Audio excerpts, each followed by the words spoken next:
Welcome to another episode of How I Discovered My Gift with yours truly, David D. Simons. I am honored and my delighted is excited and my excited is excited to have Wahaj Farooqi on the call today. Let me tell you a little bit about Wahaj. He's one of five brothers, co-founder and sales director of Lions Digital Studios, and he also has grown the venture alongside his brothers, which is very rare. I got the opportunity to see him. We were just speaking before we hit the record button. I got the opportunity to see him on stage at WebinarCon, a very, very prolific event that goes on yearly.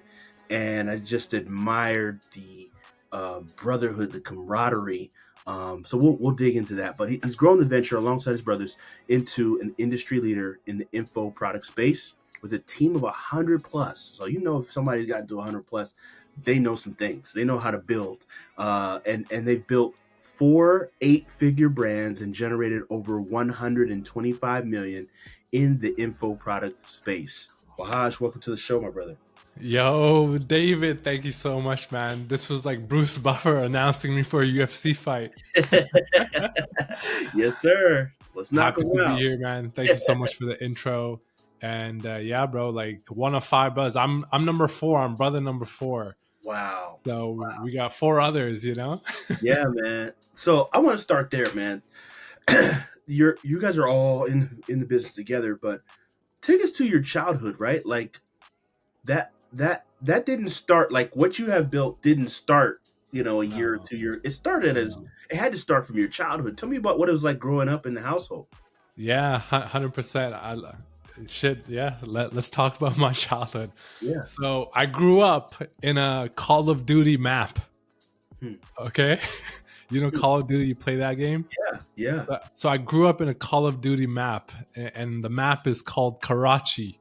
Mm-hmm. And in Call of Duty, that map is like all torn up, dusty, broken. In the game, it's like bombed and stuff. Wow. But so that's where I grew up, Pakistan, Karachi. It's the map. That's some weird place. I don't know if it's definitely not like that in real life. But it's dusty and it's messy. But yeah, that's where I grew up. My family's from Pakistan, Karachi. Pakistan's one of the most beautiful countries. If you go up north, it's like by the Himalaya mountains. But Karachi is like the waterfront city of Pakistan, and that's like the hub of trade and stuff. Oh, wow. And so there's like 350 million people that live in Karachi. What? Yeah, as a reference, like Canada is 30 million people, right? America is 360 million people. So think of all of America in like one city. Wow. Hopefully I'm right. I think 350. That's like, wait, one city? So like Los Angeles, like as a city, like we're talking a city. Oh shit, I just Googled it. It's actually 14 million, but there's lots of people that come, so it goes to like 30 million. Okay. So all of Canada's population in one city. Okay, got it. Yeah. Yeah. So that's where I grew up, Pakistan. And yeah, man, my mom and dad, obviously they got married. They had us kids. We have 6 of us kids. So I have myself and then 5 siblings. We have 5 brothers, 1 sister. And so my oldest is Abdul, then Uzair, then Gulrez, then me, Wahaj, then my sister Moon, and then my youngest brother Talha. And all of us brothers are in the business. And so you asked, like, how did it all start? Bro, we've been growing up, obviously, we lived together up until like everyone started getting married. So my oldest brother got married when he was 26. So like 26 years, all of us kids living together, sharing rooms, sharing beds, and just living life together for a whole childhood, even our adult life, right? 25, 26. Then I got married, and then I moved out. Then my other brother got married. Then he moved out. And my 4th brother just got married this year, and he's still living with my parents. So it's like, we've just always been together, So, and then even before that, my uncles, so like my mom's side of the family, they had like 3 brothers and 6 sisters, and growing up, they all lived together in a big house too. Wow. And then my brother, my uncles got married, and they still live together with their wives and kids in like a big complex. And Wow. so it wasn't, and they all actually did business together as well. So Mm, like shit, you asked a great question. It literally goes back generations. mm, And then if I were to even go further back, my mom's dad, he like so I don't know if you know the history, but Pakistan and India, they were yeah. once one country first, and Really? then they broke apart because of the British, and Yeah. then the people had to move across, and then my mom's family, or my mom's dad, so my grandpa's family, they got separated. And so my grandfather brought everyone together in Karachi, made that the home base, and started a construction business together. Mm. So if you're asking where it started, that's Yeah. where it started. That's beautiful, man. So, what? How did you? What was the transition from Karachi to now you're in Canada? Yeah, So, or Toronto, Vancouver. Canada, Sorry. Vancouver. Yeah. Yeah, So, how did that transition happen? yeah, bro. My dad moved to America when we were kids, so we were still back home in Pakistan. And my dad had like the foresight to be like, "Yo, I want to get my family out of Karachi, right? I want to get my family out of the Call of Duty map." And so he moved to America, Houston, and that's where he started like working and stuff, trying to get enough money to fly everyone back, because it was the American dream, right? Yeah. The American dream was to move to America, the land of opportunities, and he Right. tried for like 5-6 years, but it never happened. And so he took the second best option, which is up north a little bit colder, up Hmm. to Canada. And so in 2000, I remember I was 5 years old. We got up and left, and we did a big farewell. My mom was crying. I think my cousins and my aunts were crying because we're leaving Karachi, Pakistan, and we're the first ones in our family to leave to this unknown country filled with snow and Mm-hmm. a bunch of white people. Hmm. Understood. Yeah. So that was the journey. I was 5. I don't remember, but I just remember like the snow and seeing snow for the first time. I can imagine Yeah, completely different weather from Pakistan to Canada. yeah, So you said your grandfather um, was an entrepreneur, and did you guys glean from him? Like, how did this entrepreneurial business development yeah, bug start? yeah. I feel like so growing up. By the time we were children, like my mom, I think so. Her parents passed away when my mom was, I think, like 10 or 12. Yeah. So both of their my grandparents passed away when my mom was pretty young. Mm, And so, but uh, I think my grandfather was like 45, 46 when he passed away, so very young. So he mm, did a lot in that short period of life.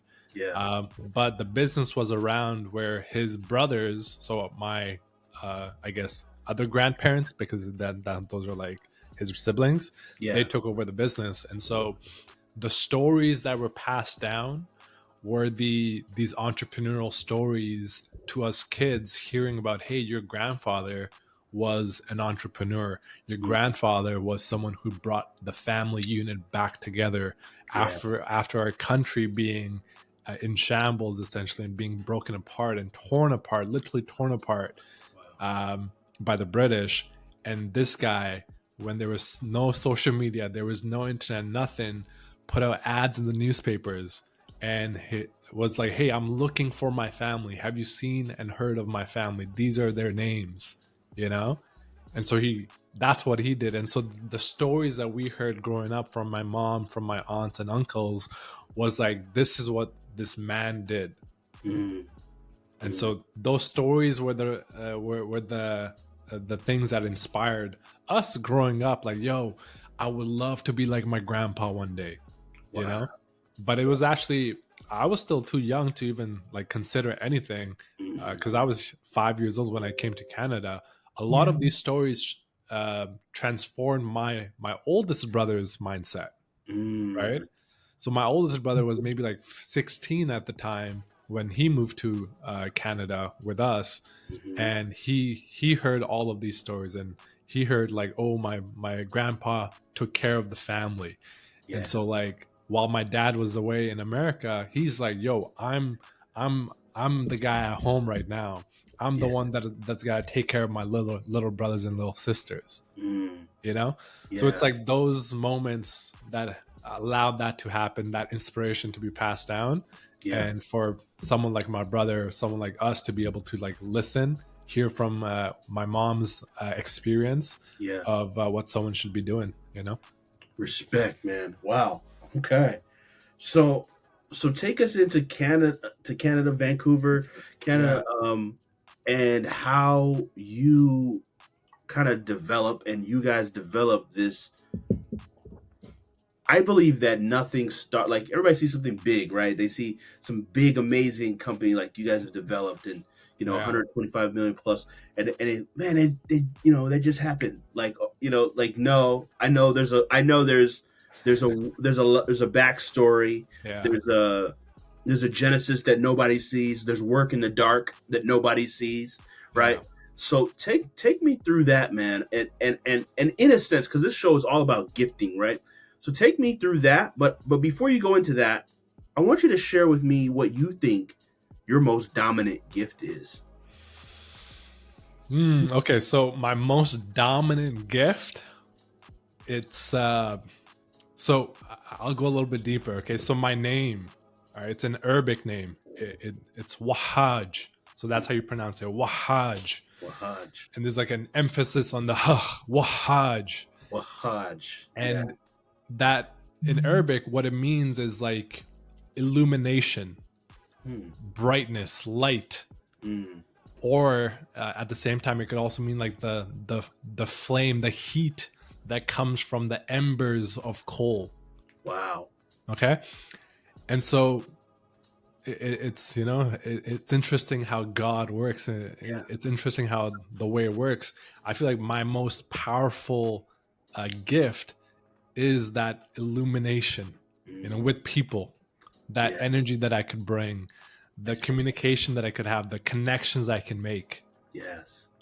So that's what I feel is my greatest gift. Bro, I'm a witness, right? Instantly met you. I was like, man, this brother's got a great spirit, just lights up a room. Like, it's so true, man, that you are your name, man. You live your gift. Bro, So, shout out to my mom for naming me, yeah, shout out, shout out. Yeah, Thank you. perfect, man. So take us now into this gift, right? You got this gift. Take us into this formation of this behemoth of these companies that like where's this start, man? Yeah, so growing up like in Canada with, imagine, 8 family members, right? Two parents, 6 siblings in Canada, with my mom or dad not having any formal education, right? So the jobs that they could get were like entry level jobs. And they obviously worked their tail off, and they provided for us like crazy, and they were able to feed 5 boys, 5 hungry growing boys. You should see our plates right now. They're still packed with protein. Wow. Luckily Canada wasn't crazy expensive how it is now, Yeah. but obviously it still was tough. Yeah. So that's how, like, we grew up together, moving kind of every 1-2 years, moving different homes and whatever, getting kicked out, whatever. um, and we're like, hey, we're in this country. Our parents, obviously being immigrant parents, they're always teaching us, hey, you have to get an education, you have to learn, and then you have to get a great job. And that was the goal. That was the goal for all of us, right? We're here to just get educated and learn and grow.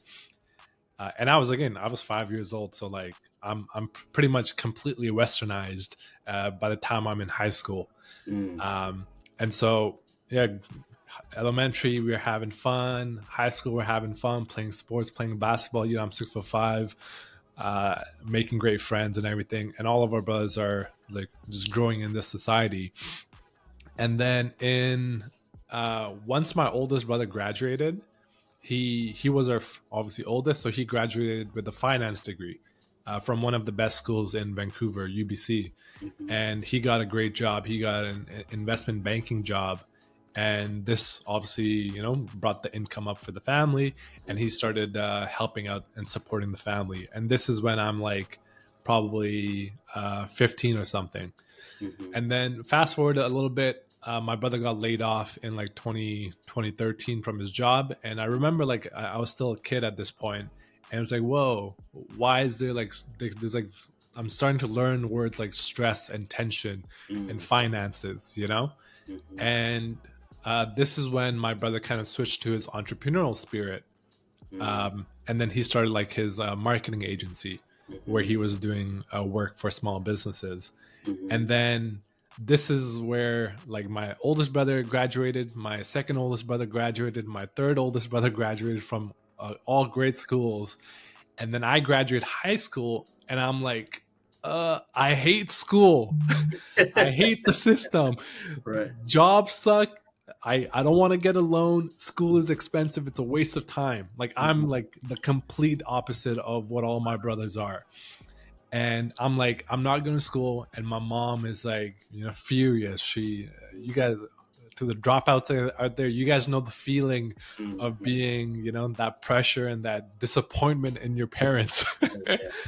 So, but like for me, like disappointment, I kind of took it on my shoulder, and I always walked with it. When you're a middle child, any attention you get is good attention. Any publicity you get is great publicity. I learned that growing up as a kid. So Right. when I was a disappointment, I'm like, great, at least my mom's thinking about me.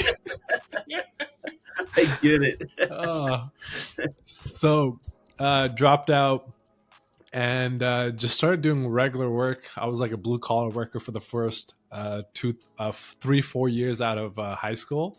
Mhm. And so there's this time where like my oldest brother is doing decently well in his agency in like 2014, 2015.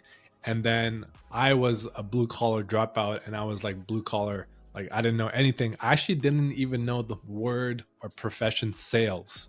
Like I Mhm. didn't even know like this existed. You know how Mhm. crazy it is? It's like Yeah. you don't even know what the profession sales is. Mm. And Interesting. it's so insane to me.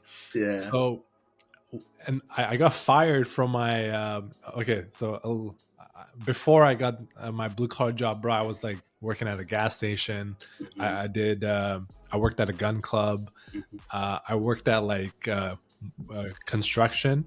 I worked at a moving company. Mhm. I worked as a pizza boy, like at Panago, making pizza dough. Yeah. Um, I had a lot of. Oh, I was. I worked at the Bay selling linens, like Mhm. bed sheets and stuff. Right. And then I got a job as a valet.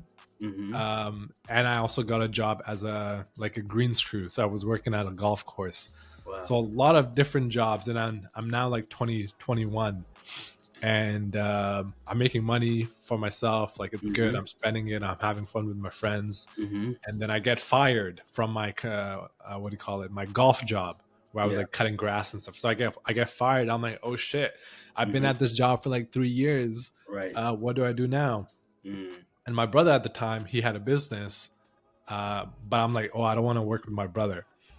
Okay, so then I ended up getting a sales job, and I remember like so I'm an immigrant at the Mhm. time. I still am, obviously, but I'm an Right. immigrant, and I hate like speaking English Mhm. because I have like a lisp Mhm. sometimes, and I wasn't like confident in my speech. Mhm. With my friends, I'm like just laughing, giggling, whatever. But when it comes to like a professional conversation, Yeah. in my mind, my identity is I'm a dropout, I'm an immigrant, I'm not good at numbers. I'm like that was my identity. And Mm. so getting into a sales role, not even knowing that it existed, it was like I remember the first 2 weeks of training, Mm. you're role playing, and Yeah. in sales, like that's one of the hardest things to do when you're starting out. That's Right. why they make you do it.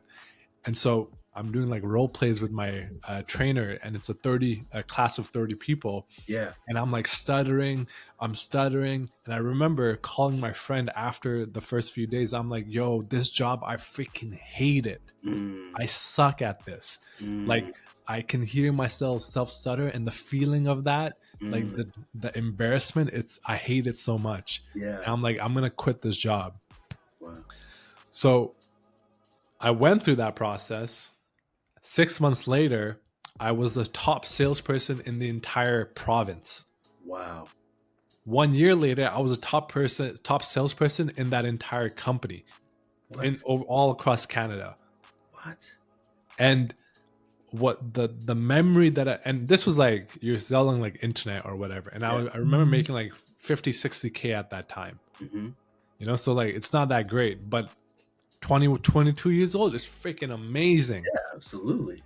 And then 1 year later, like 1.5 year later, I'm like, this is boring.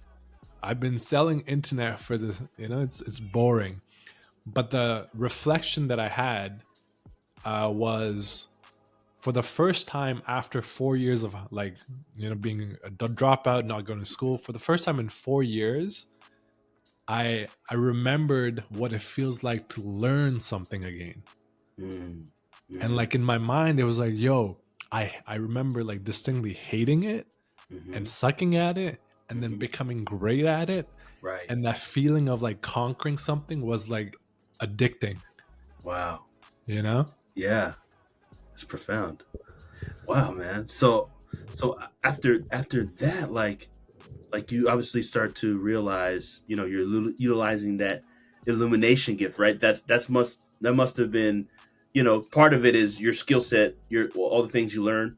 Probably part of it is your natural dispensation, 100%. like how you work with people, because I can see that. So what, like, what did what did that do for your confidence, right? Like what happened as a result when you kind of start to introduce yourself to yourself, right? Like Mm. what happened in you? Yeah, great question, man. Confidence is like, I feel like in society, confidence comes from what society tells you you're good at, you know, Yeah. versus when you learn for the first time what you're truly great at. Hmm. And this is why I love this. It's like you're how I discovered my gift. Hmm. I didn't even know, like, it's like such a perfect question. And when you learn yourself your power, and then you can go out there with pure confidence, like it does wonders for your life, for yourself. And Hmm. so the stories that I told myself of being an immigrant, of being a dropout, of being someone who is ESL, so Yeah. English as second language, Yeah. all these excuses, all these identities that allowed to limit myself Right. broke off, Wow.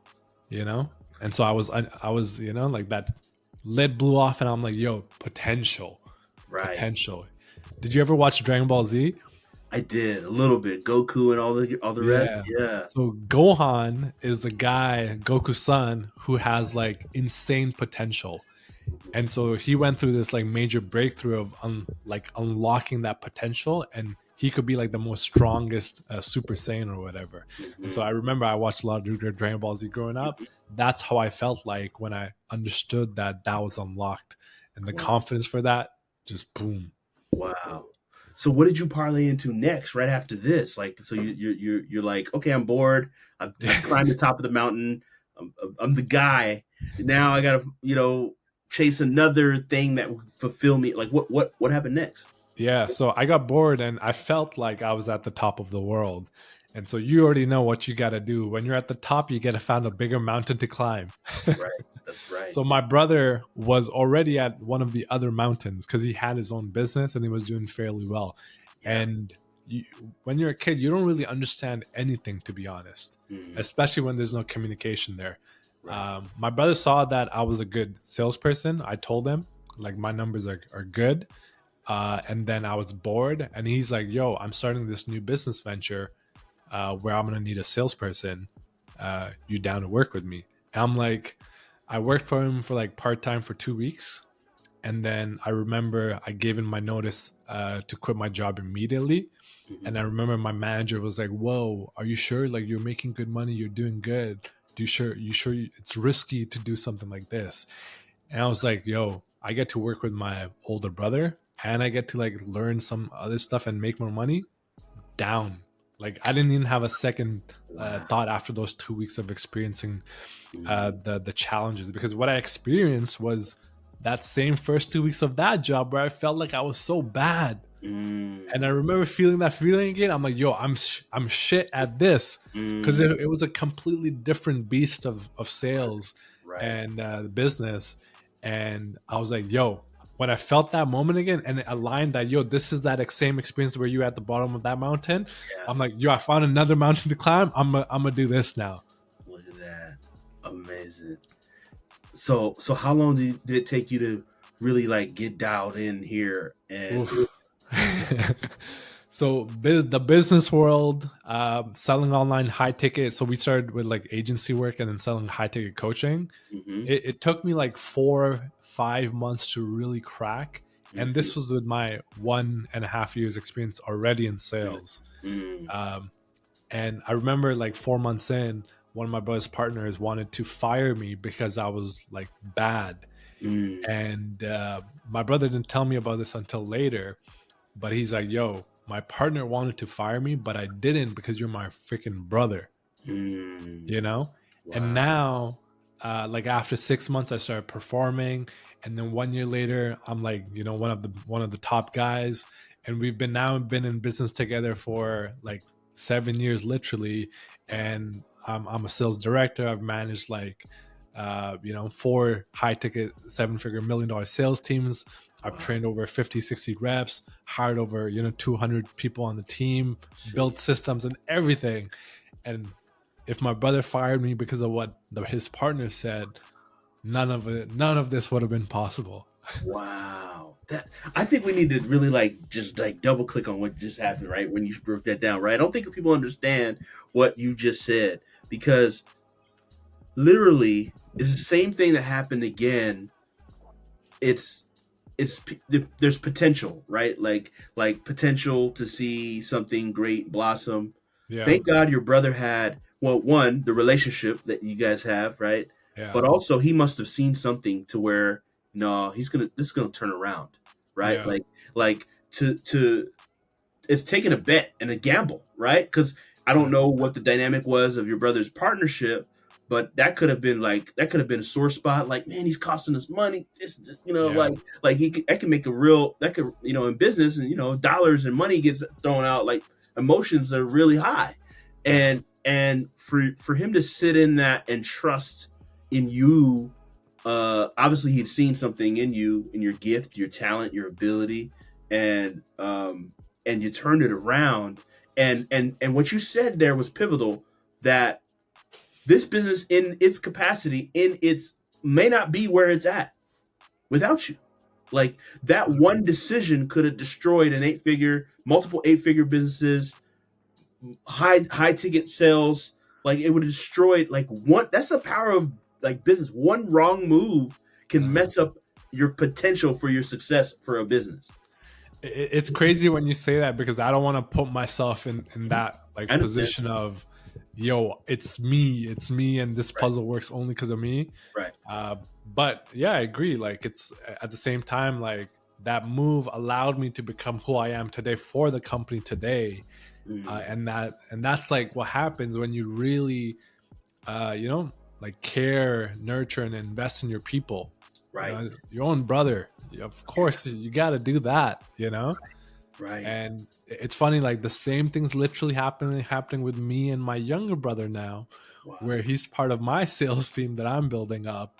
And the company, we want to grow it. It's in its infancy stage, and I'm telling my brother, I'm actually a little bit more strict than my older brother is to me, because the youngest can tend to be the most relaxed.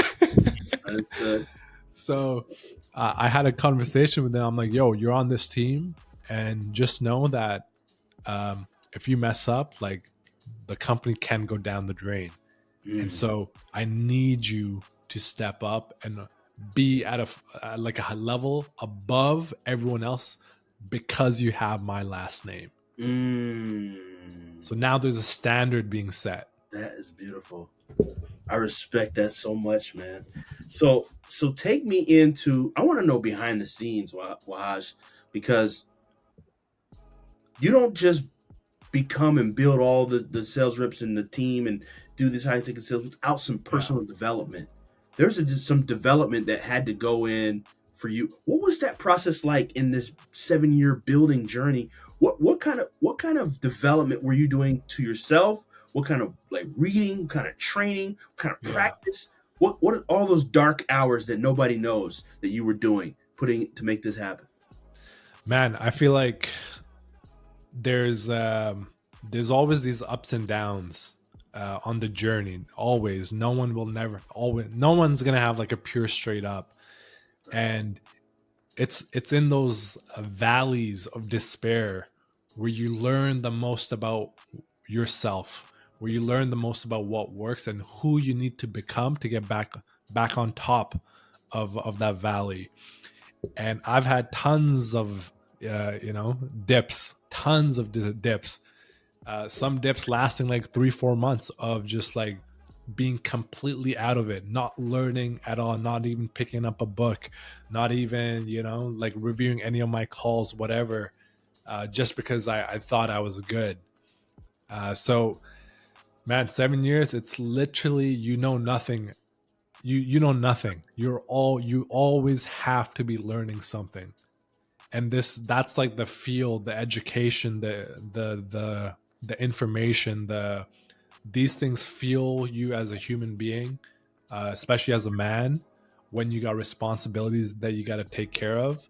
Um, and then yeah, lots of reading, lots of books, lots of listening, and like so. Let me kind of bring it back. When I was a kid, fourth child, right? This ability to spectate becomes very strong because I have three older brothers, and those three older brothers, they always did everything before me. Mm. Okay, they played video games. They ate first. They ate more. Everything they did, I watched first. Yeah. Yeah. So my ability to learn was there because I've always watched my brothers. Mm. Okay, so even in business, when even if they're not talking to me, I'm learning. Mm. You know, and Wow. so this entire journey, with my brothers, or at least my oldest brother at this time right now, is like, yo, he's just gonna do his thing and I'm gonna learn. I'm gonna be watching, I'm gonna be learning, and when I get my opportunity, I already know what to do. And Mm. then you saw that on stage. My Yes. brother was there, he introduced me, that was my first time on stage, and I did what I had to do. Mm. Because I've also seen him on stage in the past. Yeah. Wow. And he killed it, So by the way. Yeah, killed it. Yeah. thank you. So I always give it like, I always give the props to where it's due, and that's to my mentors and my leaders. Hmm. Um, and then the second part is like, when you're in a business for 7 years, like literally every single day, 12 hours a day, you're in that business. You're thinking about that business 24/7. Yeah. You know, you learn a lot. And 2017, when we started this business, this was a very new industry of like, selling courses online, high ticket sales, info products, digital marketing. It Hmm. was very new. So being in this industry early, got, and then seeing it grow and develop throughout the years, and seeing the rise of like the Hermosis, the rise of the Gary V's, seeing the rises and falls, of Ty Lopez and all these other names. You're seeing that, and you see it behind the scenes, because you've already heard when Hermosi was a little kid. You've heard of who was Sam Ovens before he became the guy who owned school. You Hmm. hear and see these things, and you're like, you've been in the game long enough, that you just know it like the back of your hand. Hmm. Like the back. I think that's the word, back of your Yeah, hand. that's right. So yeah, the timing of it was very, very like it was on point. My leaders, I've learned a lot from, and that's like the benefit of being a younger sibling, or if you have mentors, you Hmm. learn from all of their successes, but more importantly, from all of their failures. That's right. That's Right. good, man. So if you're a kid out there hustling and you don't have a mentor, someone who's like 3-4 steps ahead of you, find one. Get in contact with them. Hit me in my DMs, bro. I love helping people, whether it's a quick voice message or text, whatever. Yeah. And I feel I can give value. I'm gonna do it, because I was that one. I was once, and I am still that kid. You Mm. know. Mm. Respect, man. So, so take us into the companies, man. yes, built this word is I was gonna say lion, and I was like, wow, that no pun intended. You built this lion of a company, and Yeah. so talk to me about it, man. Tell me about the organization, uh, the genesis Yeah. of it, and how it's grown to four companies doing 8+ figures each. Yeah, so I think it's more now. I think we have like six brands under our name, but the way that it works is like when me and my brother first partnered up in 2017, it was to launch one of his online courses teaching people how to build marketing agencies. So Mm, before Iman Ghatzi was Iman Ghatzi, we had my brother who was a face, and it grew. That program was live for the next like 5 years. mhm. It had like 8,000 students, tons of Gee. success stories, all high ticket.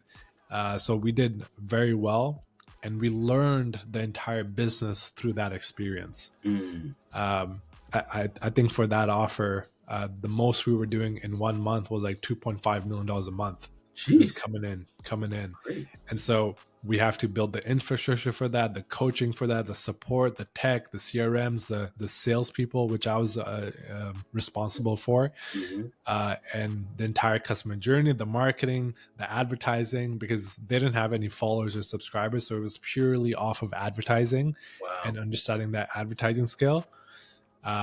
And so we gained all of these experiences, and then we did it for a friend, and Mm, we got him to $1 million months. wow. Then we did it for another friend, and we Mm, got it to $1 million months. mm, And this is when we're like, yo, we're really good at this. mm, Um, and then we started our venture studio where we're like, hey, we're going to find people that are experts in their industry who have mhm, made money online, had a business, successful business, and are like real practitioners. We're mhm. going to partner up with them. They're going to be the educators, and we're going to be the ones behind the machine Wow. working away. And so we did that, and we're still doing that. And this is why the team is so large, because we have these big brands that are functioning off of lots of students, and so you need like a big team size. You need contractors. You need employees, and so that's fast forward to today. That's where we are today. Wow. So take us into the first company, right? What's the name of the first company? So the company was called MM. MM. So Yeah, MM literally was showing other marketing agencies to how to become successful. And what was the catalyst to getting? Because I mean, we have people listening to this show that would love to get to 100K months, right? yeah, So you're talking a million dollar months. yeah. What was what's the difference shift? Let me take us through this. What's the different shift for that person right now that wants to go from a 10K month to a 100K month? And then what's the difference from a 100K month Yeah. to $1 million month? What do you think those shifts are? So there's a few, and I'll give you two answers. Okay. Okay. Number one, the more generic answer, which is what people already most likely understand, is what's going to get you to like 100K a month. You can pretty much do yourself, especially with AI, with tools, with system softwares. You can do it yourself. To get to $1 million a month, even 400K a month, you need to then build a team, right? Like that's going to be the driving factor. You have people around you. And so we had a great team, one of the best teams. That's why we were able to do that. Now the other little secret is most people most people, they want to build their audience first, right? So they want to go on social media, especially today. I'm talking about today. They want to build their social media. They want to build their organic. They want to build their email list. And like, bro, to get to 100,000 subscribers on YouTube, it might take you 3 years, 4 years. Mm, Maybe if you're lucky, it might take you 1 year, yeah. right? So you're building this audience. It's amazing, but it takes you a lot of time, and you can quit every single day before that, Mm, you know? So there's time, but once you do it, and it's hard to do it, once you do it, then it becomes amazing, and then it mhm, becomes super long term. The way that we went about it is it's an economics game where we're like, we could run. So our the reason our marketing agency was successful is because we run paid ads for clients. Hmm. And with paid ads, we knew that, hey, you can spend this much and get this many leads. And if Right. the process is good and the system is dialed in, if you spend $10, hopefully you're getting $50 back. Right. You know, so we're like, yo, we're already in that game. And so when we get into the course business, we're like, yo, let's spend $1,000. Let's see if we can get 5,000 back. Hmm. Oh, okay, maybe this time we lost a little bit of money. We spent 5,000, we got 500 back. Okay, let's spend a little bit more. Okay, we're getting 900 back. Okay, let's spend a more. Okay, now we're in the green, we're getting like 1,500 back. Let's spend a little bit more. Okay, now we're getting 4,000 back. Hmm. Okay, now it's like a machine where I can put money in, money gets printed out, Hmm. you Hmm. know? Yep. So that period of time, it might take 3 months, might take, 6 months Yeah. to get to and then let's say you're at 10K a month spending ads. The next thing you do is instead of spending 10K a month, you spend 20K a month. Now your numbers hopefully double. Mm. So that was like the machine. Obviously, in order for an operation to be scaled up to like $2 million, $3 million a month, Yeah. you have to have a solid like business function. Yeah. The product has to be amazing. The team has to be efficient. The Yeah. systems have to be dialed in, and it has to be big enough to handle that much volume coming in. Right. So this is why and it's also very risky if you mess it up and you're spending like 50K a day. Right. Like shit can go downhill pretty fast. Absolutely. So Absolutely. that's like the little the difference in what we do. Hmm. Most people are getting build that organic channel first. We went the opposite way because you can get to numbers faster. We one of the brands we launched got to like 500K within its second month, Wow. just because we already know the game of paid advertising. Wow. Yeah. Wow. That's phenomenal, man. I know people are being inspired here. So take us through, right? So it's not so I want you to highlight something, right? Because these brands that you're building, including your own as well as other elements, it's not like you guys just turn on the ads and then they bought right away, right? Because you also had to build in the sales side, right? That like you can't high ticket, it doesn't work. I'm assuming all the clients, most of the clients, as well as yourselves, right? Yeah. This is high ticket. So high ticket, you can't just say, "Oh, here's a 10K offer, click the button and then buy it." Right? Yeah. Yeah. It's not that piece, right? You had to build a sales team that can support all the lead generation and the traffic that's coming in. Yeah. So talk to me about the sales side, right? Because a lot of I see entrepreneurs get this wrong. In all transparency, this is something we're working on, building our sales teams and getting this right. But talk to us about what are those epic mistakes that people make when trying to build a sales team, sales culture, and a sales unit that can Yeah. handle the influx of leads and opportunity that's coming in. You could mess up so many things. Yeah, I can So imagine. many things. So the sales team is like in high ticket most of the time, it's the core function that brings the money in. Okay. So Mhm. it's the most important thing next to like very marketing is probably the most important, but if even the marketing is like good or decent, the sales team is super important. But if the marketing is great and the sales team isn't, then it's like, yo, because you're driving all traffic to your sales team, so ultimately it's the thing that brings in the money. Right. Now there's whenever you're leading people, whenever you're managing people, there's so much that can go wrong, regardless if it's like the sales function. But now when you add the sales component to it, where it is literally the money maker off of a for a system, Yeah. then the stakes are doubled. And so um yeah, I don't know, it's a loaded question. Yeah. um you got to build amazing culture, Hmm. right? Sales a lot.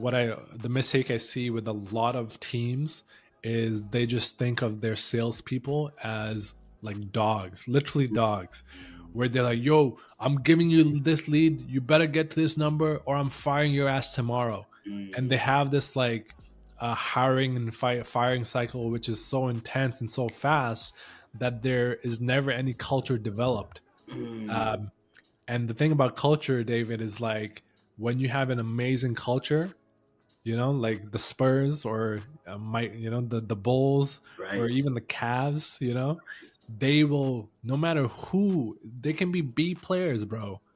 If the culture is amazing, they become all stars Wow. and people step up Mm, because now you're not motivating them by money. Money is a great motivator, but what's the best motivator is these intrinsic values that are being touched when you're part of something bigger than you, and you'll go a mile, 10 miles further than someone who's only about that commission check that can only go 1 mile.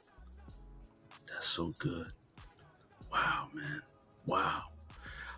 So wow, man, that's just so good, man. Like you just this is such a big aha, like just went off for me as you're sharing that. It's like the culture, like it's amazing how, and I'm assuming this probably happens, people will build the culture for their entire team as far as, oh, our project managers, our COO, our operations, our account managers, they'll build that culture, Yeah, but it if sounds that. like they Yeah, they don't do the same thing for sales. They like you said, these they're getting the scraps. We don't even respect them like that. Like it's bro. like they treat them like stepchildren.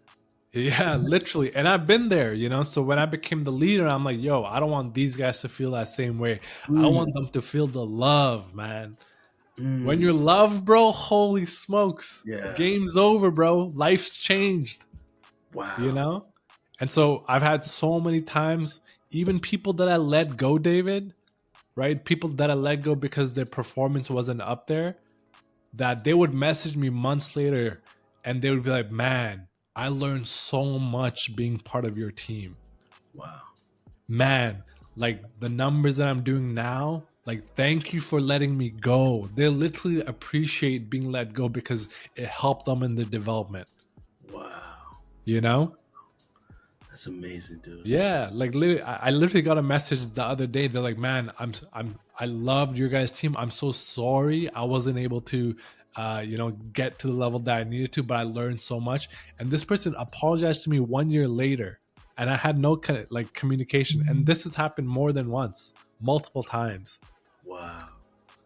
So Wow. that's what like strong leadership can do, you Mm, know like. And I've also learned this from playing basketball, hmm. where I know the impact like a coach can make when you're a kid and you're going to basketball practice every day, you're grade 10, 12, 11, whatever, and you have a coach that like truly cares about your personal development so that you learn the lessons that you have to excel in that game.